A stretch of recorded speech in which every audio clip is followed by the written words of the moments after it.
සිල් දිනාටම අද ජනවාරි 15 වෙනිදා මේ වන විට අපි බොහෝ දෙනෙක් දන්නවා සමස්ත රෝගීන් සංඛ්‍යාව 50799ක් ලෙස වාර්තා වෙලා තියෙනවා.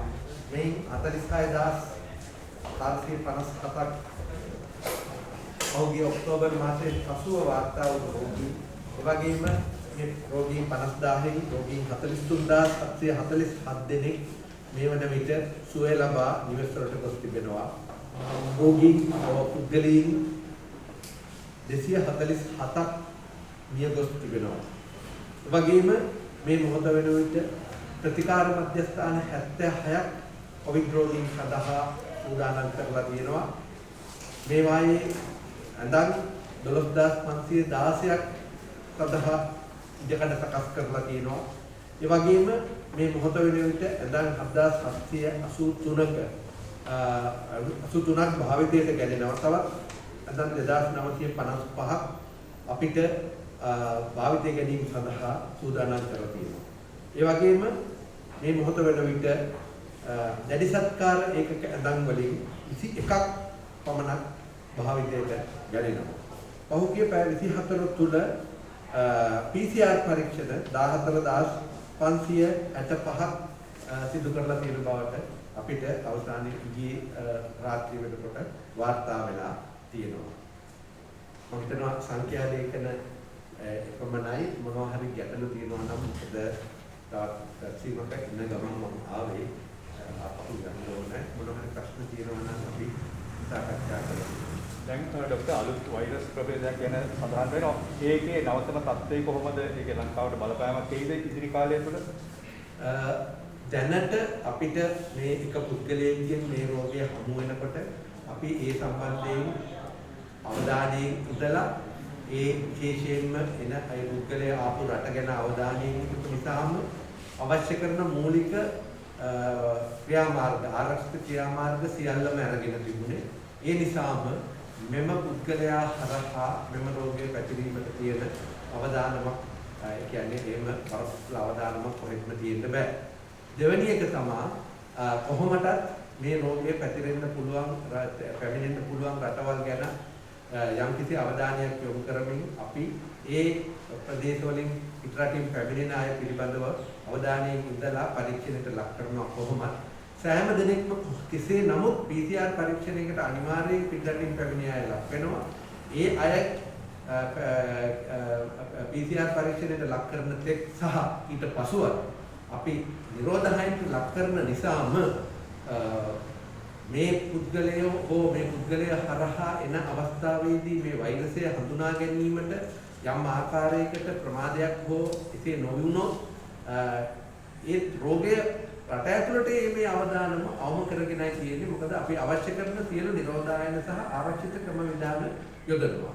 ඊට අමතරව අපි හැම වෙලේම ඉල්ලා සිටින දේ තමයි අපි ජනතාව හැටියට අපේ ආරක්ෂක විධි විධාන අපි හැම ආකාරයෙන්ම යොදාගත්තොත් මම හිතනවා ඉතිරි සුළු අවදානමක් අපිට අවම කරගන්න පුළුවන්. එංගලන්තයේ පණ්ඩායමේ කීඩකයන් දෙදිනට මෙවට කොවිඩ් රෝගී අසාධ්‍ය වෙලා තියෙනවා කියලා වාර්තා වෙනවා.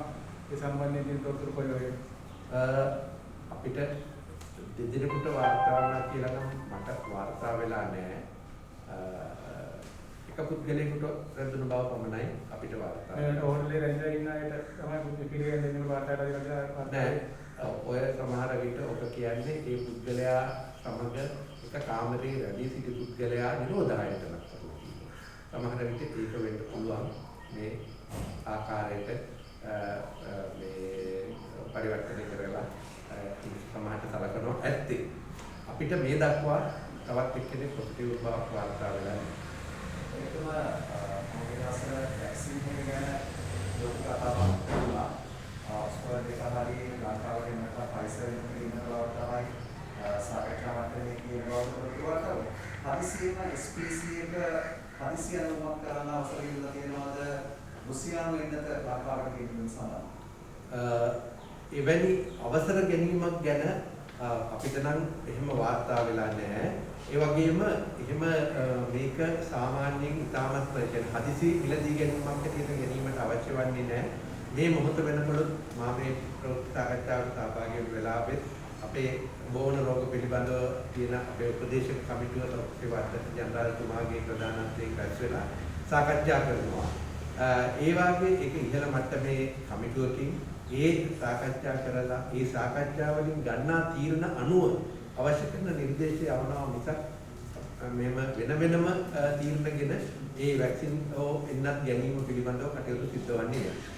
දැනට එහෙම කිසිම සූදානමක් OSPC එකකින් ඉල්ලීමක් කරන්න නැත්නම් හදිසි අනුමැතියක් දෙන්න කියලා රුසියාවෙන් ඉල්ලීම සම්බන්ධයෙන් නෑ මොකද එහෙම ඉල්ලීමක් කරන්න ඕනම ආයතනයකට අයිතියක් තියෙනවා. එහෙම ඉල්ලීමක් කරලා තියෙනවද කියලා මට වාර්තා වෙලා නැහැ. නමුත් ඒ සම්බන්ධයෙන් තීරණ ගන්න අපි මුදල් කමිටුවකින් මිසක් ඒ ඉල්ලීම කරන නිසා ඒකට අවසරය දෙනවායි කියන එක නෙවෙයි. ඒකෙන් ගම්මිය වෙන්නේ. සාකච්ඡා මට්ටමේ කියන්නේ මොන එන්නද වැක්සින් එක ගෙනත් අවස්ථාවක්ද නැත්නම් අපිට මේ මොහොත වෙන විට මම මේ මගේ මතකයේ දෙන පිළිවෙලට කියනවා මිසක් ප්‍රයත්නතාවය අනුව නෙවෙයි. ඔක්ස්ෆර්ඩ් එන්නත ඒ වගේම මේ ෆයිසර් ආයතනයේ මගින් කරන එන්නත ඒ වගේම රුසියානු එන්නත තව අනෙකුත් එන්නතුත් මේ සියල්ලම අපි නිරන්තර සමාලෝචනයට ලක් කරමින් තමයි ඉන්නේ. එහිදී පළමුවෙන්ම වෙන්න දේ තමයි අපිට යම් ආයතනයකින් මේ එන්නත ලබා දීමට අපිට ඒගොල්ලෝ අනවුන්ස් කරන්න ඕන ඔන්න අපි ලංකාවට මේක අහවල් දවසේ දෙනවා ඒ වගේම තමයි මේ එන්නත සුදුසුකම් සහිත ඒ කියන්නේ සුදුසු අපිට සුදුසුද කියලා අපිට මූලික වශයෙන් ලංකාවේ අපි විසින් තීරණයක් ගත යුතුයි. අන්න ඒක අපේ විද්වතුන් විසින් තීරණය කරලා ඒ අවස්ථාවේදී තමයි ඒ අවසාන තීරණය ගන්න වෙන්නේ. ඒක මේ දවස්වල නොකඩවා සාකච්ඡා වෙමින් ඒ වගේම තොරතුරු යාවත් කාලීන කරමින් ඉන්නේ. ඒ නිසා අපිට මේ මොහොතේ මෙන්න මේ එන්නත ගැන පමණයි සාකච්ඡා වෙන්නේ කියලාවත් මේ මොහොත පමණයි ගෙන්නන්න බලාපොරොත්තු වෙන්නේ කියලා තීරණයක් දෙන්න බෑ. මොකද එහෙම මේ සියලුම එන්නත් සම්බන්ධයෙන් අවධානයෙන් තමයි රජයේ ඉන්නේ. රුසියාවේ එන්නතට ලෝක සෞඛ්‍ය සංවිධානයේ අනුමැතිය හම්බ වෙලා තියෙනවද? ඒ එන්නත සම්බන්ධයෙන් අපි සාකච්ඡා වෙනවා නේද? අපිට මේ කිසිම එන්නතකට 100% අනුමැතියක් මගින් අපේ වෛද්‍ය විද්‍යාතුමා තව විස්තර ඉදිරිපත් කරાવી මේ අනුමැතියක් කිසිම එන්නතකට ලැබිලා නැහැ. නමුත් මේ එන්නත් සම්බන්ධයෙන් ලෝක සෞඛ්‍ය සංවිධානය සහ අනිකුත් ලෝකයේ තියෙන චිර ප්‍රසිද්ධ ඒ වගේම ඉතාමත්ම දැඩි ලෙස මේ සම්බන්ධයෙන් කටයුතු කිරීමට අවශ්‍යතාවය සහ හැකියාව තියෙන ආයතන තියෙනවා රෙගියුලේටරි නියාමක ආයතන තියෙනවා. ඒ ආයතන මගින් මේවා දැඩි ලෙස පරීක්ෂණයට ලක් වෙනවා. ඒ ලැක්කිරීම හරහා ලබා ගන්නා තොරතුරු අපි මෙහිදී සමාලෝචනයට ලක් කරලා අපේ තියෙන නෛතික මේක හරහා අපේ තියෙන රෙගියුලේටරි ඔතොරිටි එකක්. ඒගොල්ලන්ගේ තියෙනවා මේ ගෙනියාවිතුට නියාමන ක්‍රියාපටිපාටි. ඒවා අනුගමනය කරමින් තමයි අවසානයේදී තීරණයක් ගන්න පුළුවන් වෙන්නේ. එතනදී ඔබලම සම්බන්ධ දෙයක් තියෙනවා නේතුමා සමහර තැන්වල කතාබහක් යනවා සමහර ඉහළ පෙළේ උදවිය සමහර තාරකාවන් Tamanගේ පෞද්ගලික විදිහේ මේ එකට ගෙනවාගෙන දැනටමත් පාවිච්චිට අරන් ගියා. එහෙම රටවල එහෙම එකක් කරන්න ඉඩක් තියෙනවද? ගෙන්වා ගැනීමට නම් අවසරයක් මම දන්න තරමින් එහෙම කරන්න කියන්නේ ඕනම දෙයක් අවසරයකින් තොරව කිරීමට අවසරයක් තියෙනවා නෙවෙයි. පුද්ගලයෙකුට හැකියාවක් තියෙනවා ඒක නීත්‍යානුකූල වෙන්නේ නැහැ එහෙම කරපු පළියට. එම නිසා එවැනි දෙයක් මේ පවතින තත්ත්වය යටතේ නීත්‍යානුකූලව සිද්ධ වෙන්න බෑ. ඒක පැහැදිලිව කියන්න ඕන. ඒ වගේම මේ එන්නත ඕනෑම පුද්ගලයෙකුට ශ්‍රී ලංකාව තුළට ගේනවා නම් ඒ සඳහා තියෙනවා නියාමන ක්‍රියාවලිය. ඒක අනුගමනය කර තමයි මේ ලංකාවට ගෙන්නන්න වෙන්නේ. එක එන්නත් මාත්‍රාවක් හෝ ගණනාවක් හෝ ගෙනීම සඳහා තියෙනවා ක්‍රියාපටිපාටියක්. අන්න ඒ පටිපාටිය අනුගමනය කළ යුතුයි. ඒකම අද මාධ්‍ය වාර්තා කළ සෞඛ්‍ය අමාත්‍යාංශ විසින් නැගෙනහිර පළාතේ අම්පාර මූලික කරගෙන රෝගීන් 300ක පාසුකම් සමයන් තුළ නවීන කොවිඩ් ප්‍රතිකාර මධ්‍යස්ථානයක් විවෘත කළා කියලා. ඒක තව සුළු කාලයකින් 600ක දක්වා ධාරිතාවට වැඩි කරනවා. එක පැත්තකින් එන්නත් ගේන අතුරුතුරේ අනිත් පැත්තෙන් මේ පහසුකම් වැඩි කරන්න ඒ සෞඛ්‍ය අමාත්‍යාංශය. එහෙම නැතුව බෑනේ. ඒ මොකද අපි මේ වෙනකොට අපිට අපි කිව්වා අනන් 12000ක් මේ පහසුකම් සඳහා යොදා දෙනවා. මේ 12000න් ලොකු ප්‍රතිශතයක් සෞඛ්‍ය අමාත්‍යාංශයට පරිබාහිර ඒ වගේම මේ රටේ අනිකුත් ජනතාවගේ විවිධ කාර්යයන් සඳහා යොදා ගන්නා උදාහරණයක් ඇටියට ගත්තොත් විද්‍යාපීඨ ගුරුවරුන් පුහුණු කිරීමට තියෙන විද්‍යාපීඨ අනිකුත් රාජ්‍ය සේවකයන් පුහුණු කිරීමට තියෙන පුහුණු මධ්‍යස්ථාන ආදී තමයි මේ ප්‍රතිකාර මධ්‍ය විශේෂයෙන්ම අර අතරමැදි ප්‍රතිකාර මධ්‍යස්ථාන හැටියට අපි යොදාගෙන තියෙන්නේ. අපිට මේවා හැමදාම මේ සඳහා තියාගෙන ඉන්න බෑ. සාධාරණ රෝගීන් සංඛ්‍යාවක් මතුවහොත් ඕනම අවස්ථාවක ඔවුන්ට අවශ්‍ය කරන ප්‍රතිකාර ලබා දීම සඳහා සෞඛ්‍ය අමාත්‍යාංශය අපේම කියන ප්‍රතිකාර මධ්‍යස්ථාන පිහිටුවෙන්න අවශ්‍ය වෙනවා. අන්න ඒ ක්‍රියාවලිය තමයි මේ කරගෙන යන්නේ. එහිදී මේවා කවදාකවත් මේ යන වැඩි දියුණු කරන සම්පත් අපතේ යන්නේ නැහැ. මොකද මේවා ඊට පසුව කාලයක වුණත් අවශ්‍ය කරන රෝගී සත්කාර සේවාවන් සඳහා යොදවා ගන්න පුළුවන්. ඒ සඳහා අපිට ඇකි පමණ මේ අනිකුත් කාර්යයන් සඳහා වෙන් කරපු ආයතන නිදහස් කිරීම සඳහා ඉදිරියේදී අපේ ආයතන වැඩි දියුණු කර ගැනීම අවශ්‍ය වෙනවා. ඒක තමයි අපි මේ කරන්නේ. Dr. Hemant, just 3 clarifications I need. One is that, from my understanding, WHO has given emergency use listing only for Pfizer. 2 is that NMRA has not registered any vaccine as yet in Sri Lanka. And 3, how many intermediate care centers are being run by the private sector? Right. First question is the WHO, according to the available information, yes, this is again not approval or pre-qualification. Emergency use. Under different levels of approval have been given for these vaccines, and we are monitoring that, and probably our medicinal drug regulatory authority NMRA will take all these facts into consideration before giving its whatever the clearance. Probably may not be the full registration as it used to give for other vaccines, but for whatever the clearance that they need to give, they will have to take all these facts into consideration. That is one thing. Your second question was? NMRA. Yeah, That so you that answered. will be. The third one was how many intermediate care centers are being run by the private sector? To my knowledge, at present, I need to verify this exact figure, but only 3 places are, yes, run by, not run, but managed by them. But the admission is decided by the government of Sri Lanka, because health ministry is deciding who is going to be admitted, because nobody can get these people admitted to these facilities without the knowledge of the government, because we want to make sure that all these cases are being taken into account into our statistics and other places. So that is why we are doing it. But these numbers will be increasing in future, because we need to share our burden with the private sector, and also to make sure that people are, their demands, their requirements, general public requirement is there. For that, we need to allow. That is. Is the ministry monitoring them carefully? Definitely, because the approval is giving only those who are fulfilling the basic and essential requirements to run an intermediate center. And there are so many other factors that will be considered before giving the approval, including not only the facilities available, but also the parties. But by looking at the public health point of view, we will be selecting the best places for this activity. Is it bigger in a private center or at the KTC? It's not in the government sector, but they have been asked. There's a standard operating procedure where, as long as they are asymptomatic, they will be looked after a specific facility designated for that activity. Only problem will come if they become symptomatic or complicated or with complications.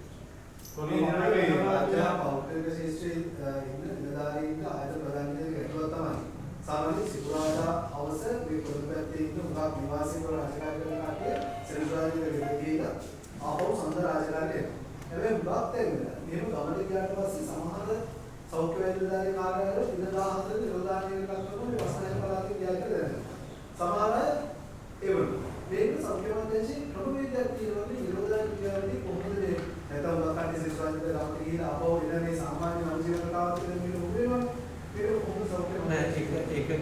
ගැන අපිට වාර්තා වුණ නිසාම සෞඛ්‍ය සේවා අධ්‍යක්ෂ ජනරාල්තුමා විසින් පැහැදිලි චක්‍රලේඛයක් නිකුත් කරලා තියෙනවා.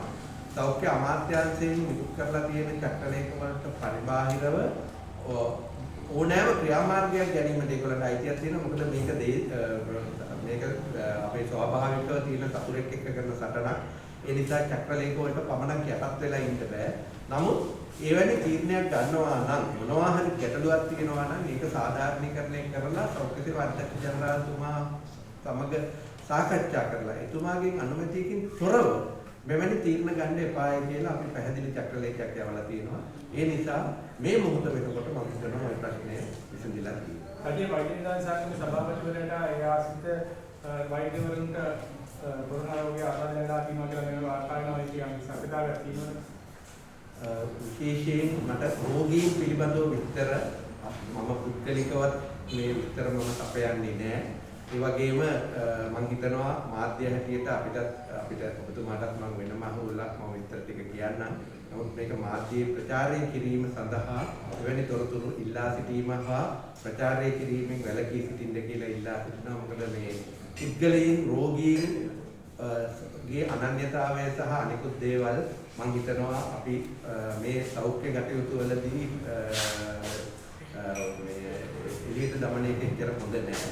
අපි මේ පිළිබඳව ඔයගොල්ලන්ට පුළුවන් තොරතුරක් එක්රස් කරගන්න සෞඛ්‍ය අමාත්‍යාංශය හරහා එවැනි තොරතුරක් අපෙන් අපේක්ෂා කරන්න එපා.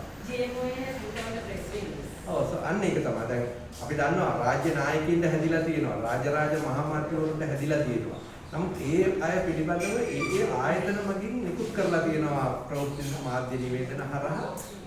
ඒ තොරතුරු මගින් ගන්නවා මිසක් අපි සෞඛ්‍ය සේවය හැටියට රජයේ හැටියට අපි ඒ පිළිබඳව තොරතුරු ලබා දීම අපිට සාර ධර්මානුකූල නැහැ. ඒක හින්දායි අපි මේ සම්බන්ධයෙන් කටයුතු කරන්නේ. මම හිතන්නේ දැන් අපේ මානසික වැඩක්ම ආවරණ නිසා ඔබතුමාට විශේෂයෙන් තව සෞඛ්‍ය අමාත්‍යාංශයෙන් යමක් කියන්න තියෙනවා නම් කැමති අද මේ සෙනසුරාදා සහ ඉදිරි දවස් දෙකේ අත් වශයෙන්ම මේ දීර්ඝ නිවාඩුවත් එක්ක නිවාඩුව ඇත්තටම ආරම්භ වුණේ ගිය බදාදා.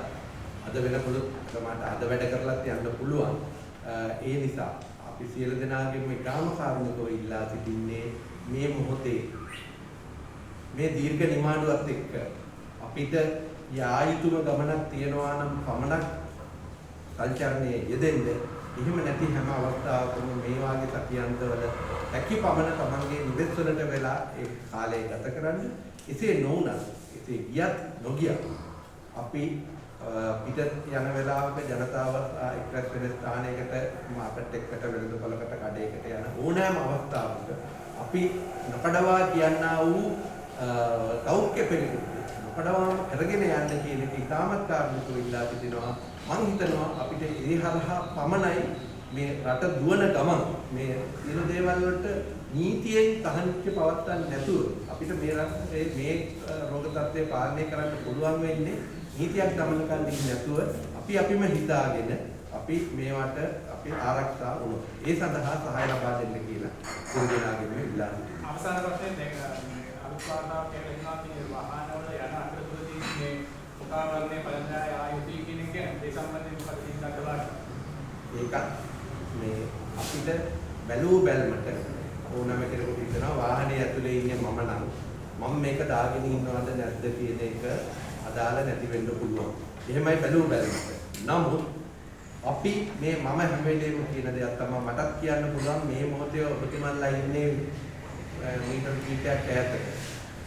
නමුත් මමත් ඇකි හැම අවස්ථාවකම මේ මුවාවරණය දමාගෙනම මේ ප්‍රවෘත්ති සාකච්ඡාවට ඉදිරිපත් වෙන්නේ. අපිට දැන් මේක ඉදිරි කාල සීමාව තුළ පුරුද්දක් හැටියට මේක හැම වෙලේම භාවිතා කිරීම මට හිතෙනවා වැදගත් වෙනවා. ඒ නිසා අපිට මේක කරදරකින් තොරව ඒක භාවිතා කරන්න පුළුවන් වෙන්න ඕන. දැනටත් අපිත් මමත් වාහනේ එලවගෙන යනකොට ඒක දාගෙන යන්නේ. අපි ඒකට පුරුදු වෙමුයි කියන එක තමයි මම කියන්නේ වඩාත් සුදුසු වෙන්නේ. ඇත්තටම මේ පූර්විකාවක් වගේ සපයනවා නම් වෛරස් එකෙන් අපි මේ සාකච්ඡාව මේ විදිහටම පසුගිය දවසක කරා වෛරසයේ ස්වභාවයම උන්ගේ ස්වරූපය වගේම ජානප්‍රිය ස්වරූපය වෙනස් කරනවා. ඉතින්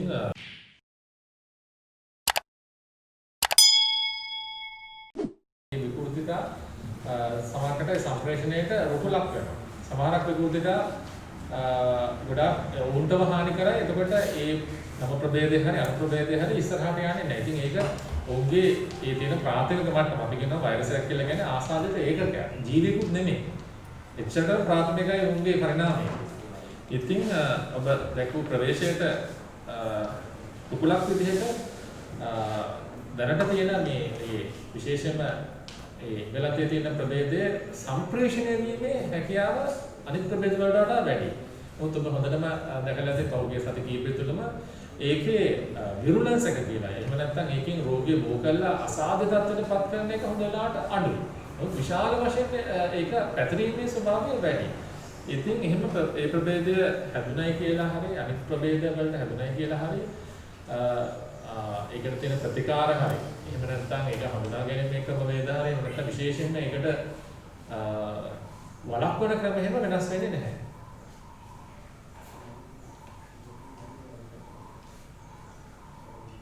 අමතරව ඔබට ජනතාව විශේෂයෙන් කියන්න තියෙන දේවල් මොනවද? අපේ මාධ්‍යවේදී ප්‍රශ්න උඩට එනතුරු.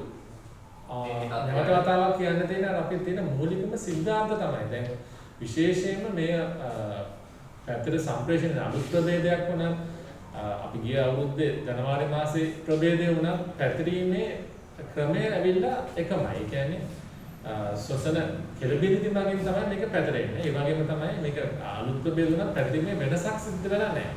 එතන විශේෂයෙන්ම අපි ගිහිල්ලා පෘෂ්ඨයක් මත අල්ලගෙන අපේ මේ නාසය හරි අපේ කටේ හරි එහෙම නැත්නම් ඇස් වල එහෙම තවරුනොත් ඒක යනවා ඒ තරමයි. එහෙම නැත්නම් කිවිසීමකදී ගැස්සකදී අපි අතරම මේ හයියෙන් කතා කරනකොට හරි. දැන් ඔබට පේනවා මොකවටවත් දාගෙන මුඛවසමක් දාගෙන තමයි අපි මේ මාධ්‍ය සාකච්ඡාව උනත් පවත්වන්නේ. ඉතින් එච්චර දුරකට අපි අපේ මුව හරි අපේ මේ රූපේ හරි වහගෙන තමයි අපි මේ මාධ්‍ය සාකච්ඡාව උනත් කරන්නේ දැන් පවත්වන්නේ. මේ වගේ මාධ්‍ය සාකච්ඡා ඊට ඉස්සෙල්ලා අපි එහෙම පවත්වලා නැහැ නේද? ඉතින් ඒ හින්දා අපි ඒ පාවිච්චි කරන්නේ ඒකල සම්ප්‍රේෂණ වෙන ක්‍රම එකමයි. ඉතින් වළක්වන ඒ සම්ප්‍රේෂණය වෙන ක්‍රම එකම හින්දා ඒකට වළක්වන ක්‍රම හැමතිස්සෙම එකමයි. ඒක තමයි විශේෂයෙන්ම දෙවියන්ට පණිවිඩය අතරම. ඉතින් yes. Just two questions. Now we know that a foreigner has brought in the UK variant into Sri Lanka, right? Did we sequence the Ukrainian patient samples in Sri Lanka? And what is the number of tests that you all do per day at the MRI? Has there been a drop in that or has it increased it? First question, the Ukraine strain actually few has been sequenced. So those are actually Ukraine strains in the sense that is actually not the UK strain. Yes. Because now we have a criteria in the sense like for instance as you all know now yesterday it was around 655. Daily it is around 500 to 400. Yeah. So all are not sequenced. First of all, very briefly let me see. Yeah. Now there's an antigen test and there's actually a PCR. PCR, yeah. So PCR test, of course, we detect as known kind of a sequence, that is a kind of an order of the gene. Sequencing, of course, is a very complex procedure where we get the whole, we call gene. So there are thousands of a sequence where we actually put into a sequencing machine and we actually read it, just like a very complex map, we read it. But PCR, of course, after 6 hours, we put the extraction and we put into a machine, and it's actually, even though it's a like meticulous process, interpretation is not very much challenging. So, because the question can ask is, why can't we do 1,000 sequencing kind of? But it's a kind of so there's a criteria at the beginning.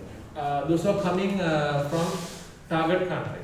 And then of course those who are actually having a few genes in the, now for instance in a PCR, we need to have at least 2 genes as per WHO criteria, right?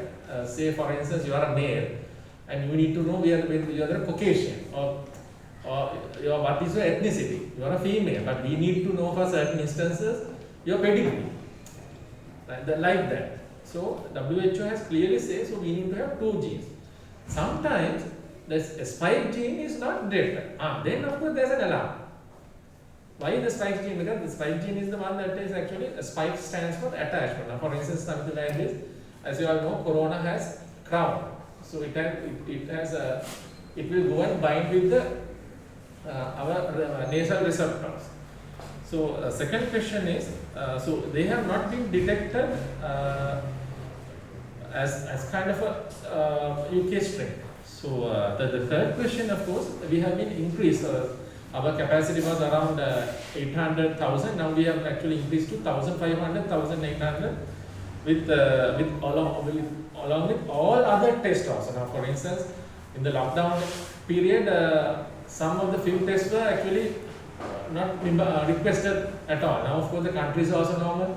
Surgeries is also now going on, and other routine tests also now actually requested. So, but in spite of that, we have been increased. I think the national capacity is also slowly increasing, but because of the rapid antigen test and of course the detection methods, you may see it as a stagnant. But the thing is, on and off, there is actually increasing. Relatively, it's a static, but it has been keeping on. And MRI has actually increased with another machine and another extraction systems. So 1,800, 1,500 to 1,800 per day. Per day, yes. No. Because it has been ever now for the instance like now, if you detect especially at least 100 from a cohort, the very next day, of course, we do get the first contact. Something like 10. That depends on the household. Now, for instance, I don't want to mention Colombo වගේ ඒ household එකේ හරි ඒ lane එකේ කට්ටිය ඉතින් එවනවා. ඒ වගේ නෙමෙයි ඉතින් දැන් ටිකක් ඈතට ගියාම රත්නපුරේ වගේ නම් ගොඩක් කලාට ඒ lane එකේ. So that depends in it keep on constantly thing the same. So marvelous job is done by the public health and the other people because collecting 300 sample from the village and this thing they take insults නිග්‍රහ කරනවා. ඉතින් ඒක ගොඩක් මේවා කළා අපිට දැනෙන්නේ අපි බැටන් එක ඉස්සරහට ගෙනියනවා ඊළඟ දවස් දෙකේ අපිට තමයි බබා වෙද අපි ඒකවල මේවා කළා රිසර්ච් දීලා ඉතින් කරනවා. තව පොඩි කාරණයක් කියන්නේ ගොඩක් කලාට මේ නිතර නැගෙන මේක චෝදනාවක් විදිහට දෙන්නත් පුළුවන් නැත්නම් ඇයි මේ මෙච්චර කල් ගත වෙන්නේ කියලා. ඉතින් දැන් අපේ විතරක් නෙමෙයි දැන් 27ක් වගේ තියෙනවා. දැන් 28 වෙනි ලැබ් එකත් මේ පෙරේදා ජාතික රෝගලේ PCR ලැබ් එක ඇරියා. ඉතින් දැන් ඒක 200ක් හරි 800ක් හරි කරන්න පුළුවන් තැනකට ගොඩක් කලාට කියන දවස් සතිය සමහර දිනවල 1000 කියන්නේ 1.5ක් 2.5ක් ගුණියතියක් එනවා. ඒ ටික ක්ලියර් කරනවා. ඉතින් ඒ තියෙන මේවා ටික එකමයි. ඒ කියන්නේ දැන් මේ මැෂින් වලට දාන්න පුළුවන් ප්‍රමාණය ඊට පස්සේ අපිට එක්ස්ට්‍රැක්ෂන් කරන්න පුළුවන් ප්‍රමාණය දැන් අර PCR එකේ උනත් PCR එකේ ඇතුලේ අවම කාලයක් යනවා පැය 2 විනාඩි 10ක් පමණ. ඒ වුණත් දැන් විශේෂයෙන්ම අර කියපුව මේ MRI එකේ අපි ධාරිතාව රැකගෙන යන්නේ අපි රැටත් දැන් වැඩ කරනවා මේ shift ක්‍රමයකට වගේ. ඉතින් ඒ කියන්නේ ඒ ටික දාලා කට්ටියක් දෙක වෙනකන් රිසර්ච් ටික අරගෙන රිලීස් කරනවා. ඉතින් ලොක්ඩවුන් එක තිබුණ කාලෙට මේ මොකද ඩිමාන්ඩ් එක වැඩි හින්දා. සමහරවිට තාක්ෂණික ප්‍රශ්නයක් තියෙනවා. Oh please. දැන් ඔය වැක්සින් දෙක ගත්තොත් අපි ආරම්භයේ පදම් කරගෙන ගාව මේ විදිහේ වැක්සින් දෙකට පෞද්ගල වැක්සින් දෙක යාරින්න ප්‍රශස්ත තත්ත්වයක් වෙනස් එකක් කියලා මනසවල ඉන්නේ. පොඩක් කියන කොහොමද මේ දෙන්නේ වෙනස්? ඔය මේක නව තාක්ෂණයක් මේකට එකතු වුණා. මේකට කියන තව ටිකක් නිර්වැදි වුණොත් messenger RNA කියලා mRNA කියලා. දැන් අපේ දැන් වෛරස් එක වගේම අපිට තියෙනවා RNA DNA කියලා අපේ තියෙන ජානමය ස්වභාවය අන්තර්ගත කරලා තියෙන ප්‍රවේණී අණු කියලා අපි කියනවා. ඉතින් වෛරස් වල තියෙන්නේ RNA හරි DNA හරි විතරයි. ඉතින් ඒකේ වෛරස් RNA එක අරගෙන වෛරස් RNA එක ගත්තොත් වෛරස් RNA එක විතරක් ආසාදිත වෙන්නේ නැහැ. උන්ට ඒක නේද සම්පූර්ණ ස්ට්‍රක්චර් එක එහෙම නැත්නම් සම්පූර්ණ ස්වරූපේ තියෙනවා. ඉතින් මේ mRNA හරි RNA හරි කලින් සංවේදී පරිසර තත්ත්වයන්. එතකොට ඒකින්ද ඒකට ගොඩාක් අඩු උෂ්ණත්වයක් ඕනේ. නමුත් දැන් ඔයාට දුන්න පොඩි කාලේ දුන්න හරි ඔයාගේ ළමයට දුන්න සාපෙන්නත හරි එහෙම නැත්නම් පිටගැස්මෙන්නත හරි අංශක 4 ඉඳලා 8 වගේ තමයි තියෙන්නේ. දැන් ඔයගොල්ලන් MOH එකට ගියාම මිස් මිඩ්ලයිෆ් මේ ඩීෆ්‍රීසර්ස් අල්ලන්නේ මේ මතකයේ තියෙනවද? ඩීෆ්‍රීසර්ස් අල්ලන්නේ මේ ඔයගොල්ලන්ට ත්‍රිත්ව හරි මේක ගන්න. එතනදී වෙන්නේ එක්ක ජීවය අඩපණ කරනවා. අපි කියනවා ඉන්ඇක්ටිවේටඩ් කියලා. ජීවය අඩපණ කරලා තියෙනවා. එහෙම නැත්නම් පිටගැස්ම වගේ එන්නතවල ඒ තියෙන විෂ අපි කියනවා දූලක කියලා. ටොක්සික්. ඒ ටොක්සින් එකේ අවමය මේකක් තමයි ඒකට දාන්නේ. ඉතින් ඒ වගේ උෂ්ණත්වවලදී හදලා. එතකොට දැන් මේකේ අනිත් එක. දැන් ස්පුට්නික් වගේ මේ එහෙම නැත්නම් අපි මේ ඔක්ස්ෆර්ඩ් එක ගත්තොත් අංශක 4 වගේ තියාගන්න පුළුවන්. මොකද ඒකට එච්චරම මේ අර RNA කියන ඒ තාක්ෂණය ඒකට මේ පාවිච්චි කරනවා. ඉතින් එතන තව ගැටලුවක් නැති වෙනවා මොකද්ද හොඳ මේ දෙකෙන් කියලා. ඉතින් බොහෝ වෙලාවට සායනික මට්ටමේ වගේම ෆීල්ඩ් ලෙවල් එකේ 90%, 87%, 95% වෙනකම් සමහර සායනික මට්ටම වල සාර්ථකත්වයක් පෙන්නලා කියලා පෙන්නලා දීලා තියෙනවා. ඉතින් අර අංශක ඍණ කර්තවල සමහර රටවල අභියෝගයක්. මොකද දැන් මේක දෙනකොට ඇත්තටම 1000ක් 2000ක් විතර දෙන්න බෑනේ. ටාගට් කරලා ගොඩාක් කරලා ගමන් දවසක් ඇතුළත 1000ක්. ඒ වගේම මාසයක් ඇතුළත ලක්ෂයක් වගේ දෙනවා. අන්තික දෙන්නත් ඕනේ මේ පහසුකම් අගනගරයක වගේත් නෙමෙයි. ඒ ටාගට් ගෲප්ස් වලට අගනගරයෙන් පිට යනවා. ඉතින් ඒක හැබැයි ඒ අභියෝගය මේ තාක්ෂණික අනුකම්පාවේ සාකච්ඡා කරා. අපිට ඉතින් ඒ සඳහා සම්පත්දායකත්වයක් පොරොන්දු වෙලා තියෙනවා -70. මොකද ඒක හදිසි ඒ වැක්සින් එක අනුකම්පාව හරි තීරණය කළොත් ඒකට උනත් යන්න පාවකද ඔබ දන්නවා අපේ දිවුදුරු දුර ඉඳලා පේදුරු දුරට අපේ රටේ තියෙන එක වාසනාවක් තමයි පැය 6කින් විතර යන්න පුළුවන්. මොකද නේපාලයේ වගේ අර කන්ද පේනවා ඒගොල්ලන්ගේ පොලියෝ එකේ ස්ටෝස් එක කියන මේ නේපාලයේ පොලියෝ රෙෆරන්ස් ලැබ් එකට කියන දවස් 2ක් යනවා. ඒගොල්ලන්ගේ ටෙරේන් එක හරිම අමාරුයි යන්න. ඉතින් අපේ ලංකාවේ එහෙම අභියෝග නැහැ. ඉතින් අපි තියෙන අභියෝග හැකියතාක් දුරට ජය ගන්න තමයි ඒ අනුකම්පාව තීරණය කරේ. ඊළඟ ප්‍රශ්නේ මේ දවස්වල ආందోලනාත්මක ප්‍රශ්නයක් බව සමාජ මාධ්‍යවල කතා බහගෙන K95 මාස්ක් එක. මේ K95 මාස්ක් එකේ තියෙන්නේ එයා ඕනේ අපේ මුස්ලිම් පහසුවේ ඕල් එක මේ කොවිඩ් වෛරස් එක ඇතුළට එන්න පුළුවන් කියලා කතා බහක් මේ සමාජය තුළ මතුවෙනවා. මේ N95 K95 කියලා කියන්නේ ඒ තත්ත්ව පරීක්ෂණ වලට දෙන නම. ඉතින් දැන් මෙතන දැන් ඒ කියන්නේ දැන් N95 කියලා කියන්නේ particle 95 apparatus කියලා තමයි කියන්නේ. ඒ කියන්නේ ඇමරිකාවේ තියෙනවා National Institute of Safety and Occupational Hazard කියලා. NISOH කියලා. ඒ දැන් අපි දෙන Federal Federal Drug Authority, Food and Drug Authority වගේ ඒගොල්ලන්ගේ තියෙනවා නිර්ණායක.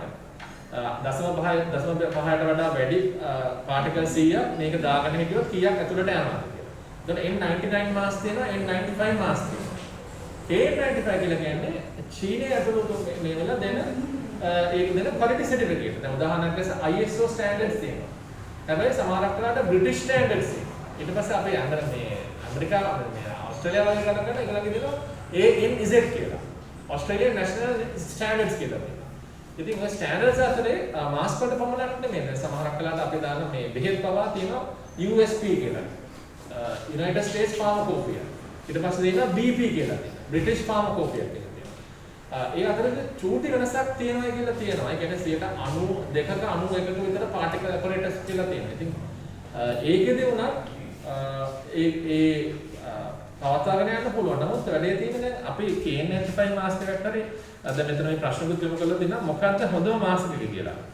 ඒ හොඳම මාස්ක් එක කියලා කියන්න එහෙම කියන්න බෑ. මොකද දැන් සර්ජිකල් මාස්ක් එකක් අපි දානවා. එහෙම නැත්නම් සමාජකට දැන් ඔබලට සෞඛ්‍ය සංවිධානයක් කියලා තියෙන මාස්ක් එකක් මේ හැකිතරම් දුරට මොන හරි මාස්ක් එකක් වගේ එකක් හරි පාවිච්චි කරන්නයි කියලා ඒ තාමට යන්නේ. ඒක දැන් ඔයාගේ ඉතින් ඔරිජිනල් ප්‍රශ්න වගේ මූලික ප්‍රශ්නෙත් කියනවා නම් මේ ඒ අර නිර්ණායක දෙන සහතික කරන ආයතනයේ මත තමයි මේ K95 ද N95 ද කියලා ඒ නිර්ණායක දෙනවා.